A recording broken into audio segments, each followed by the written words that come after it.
नमस्कार दोस्तों, आपका स्वागत है हमारे चैनल पर। अगर आप हमारे चैनल पर पहली बार आए हैं तो हमारे चैनल को सब्सक्राइब कर लें और वीडियो को लाइक कर दें। आज हम आपको बताएंगे कि महाभारत के युद्ध के समय उनका सैनिकों का खाना किसने और कैसे बनाया था। चलिए वीडियो में आगे बढ़ते हैं और आपको बताते हैं। महाभारत के युद्ध में कौरवों की ओर से 11 अक्षौहिणी सेना और पांडवों की ओर से 7 अक्षौहिणी सेनाओं ने भाग लिया था। यानी इस युद्ध में सभी महारथियों और सेनाओं को मिलाकर करीब 50 लाख से अधिक लोगों ने भाग लिया था। लेकिन यहाँ अब सवाल ये उठता है कि इतनी विशालकाय सेना के लिए युद्ध के दौरान भोजन कौन बनाता था और कैसे ये सब प्रबंध करता था। और सबसे बड़ा सवाल यह है कि जब हर दिन हजारों लोग मारे जाते थे तो शाम को किस हिसाब से खाना बनता था। आइए जानते हैं और आपको हम बताते हैं। महाभारत को हम सही मायने में विश्व का प्रथम युद्ध भी कह सकते हैं, क्योंकि उस समय शायद ही ऐसा कोई राज्य था जिसने इस युद्ध में भाग लिया हो। उस काल में आर्यावर्त के समस्त राजा या कौरव अथवा पांडव के पक्ष में खड़े दिख रहे थे। हम सभी जानते हैं कि श्री बलराम और रुक्मिणी ये दो व्यक्ति ऐसे थे जिन्होंने इस युद्ध में भाग नहीं लिया था, किंतु एक और राज्य ऐसा था जो युद्ध क्षेत्र में होते होते ही युद्ध से विरक्त था, और वो राज्य था दक्षिण का उडुपी राज्य। महाभारत में वर्णित कथा के अनुसार जब इस राज्य के राजा अपनी सेना के साथ कुरुक्षेत्र पहुंचे तो कौरव और पांडव दोनों ने इन्हें अपने अपने पक्ष में लेने प्रयत्न कर लगे। लेकिन उडुपी ने राजा बहुत दूरदर्शी थे।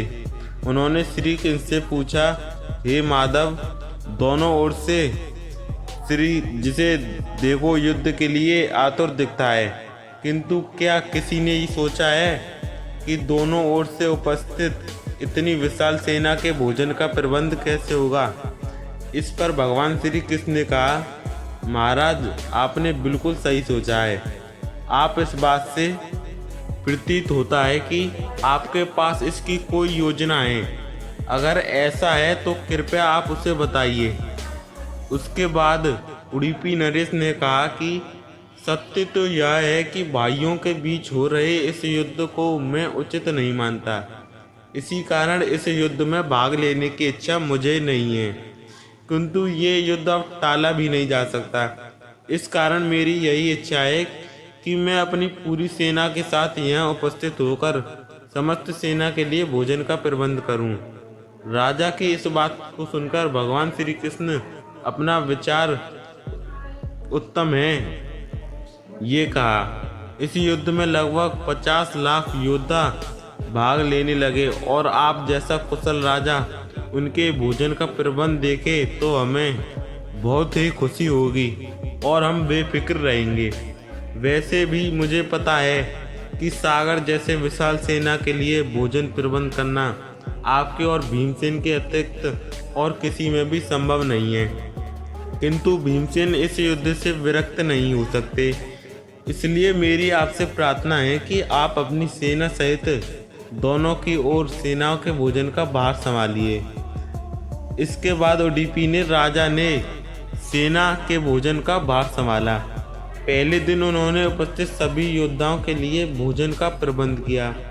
उनकी कुशलता ऐसी थी कि दिन के अंत तक एक दाना भी अन्न का बर्बाद नहीं होता था। जैसे जैसे दिन निकलते गए योद्धाओं की संख्या भी कम होती गई। दोनों ओर के युद्ध ये देखकर हैरान हो गए कि हर दिन के अंत उडुपी नरेश केवल उतने लोगों का भोजन बनवाते हैं जितने लोगों का भोजन उनमें ज़रूरत की है। किसी को समझ नहीं आ रहा था कि आखिर उन्हें यह कैसे पता चल जाता है कि आज कितने योद्धा मृत्यु को प्राप्त होंगे, ताकि उसे आधार पर भोजन की व्यवस्था हो सके।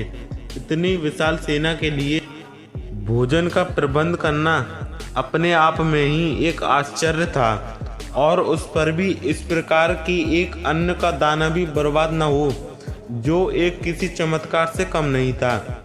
आखिरकार जब 18वें दिन युद्ध समाप्त हुआ और पांडवों की जीत हुई।